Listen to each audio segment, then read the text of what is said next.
Hello guys!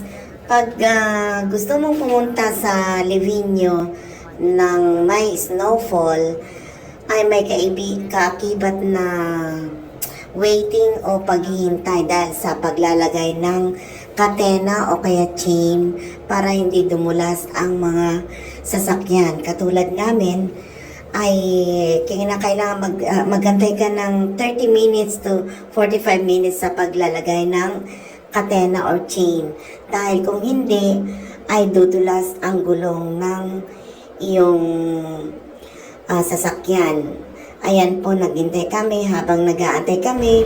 So, nagbigay na ako Ganyan ng ang paglagay ng mga katena pagkain. nila. Ayan po. Ang hirap kaya pag hindi alam kung paano maglagay ng chain dun sa gulong. Ayan po, kung makikita nyo kung paano sila maglagay ng katena or chain doon sa gulong. Ayan po, para hindi dumulas ang sasakyan pagbalik.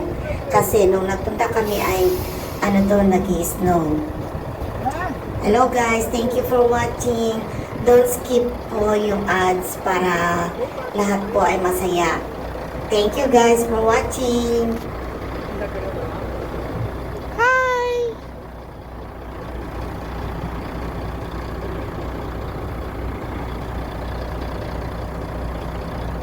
Ayan, lalagay nila dyan. O, susuot yan. Tapos yung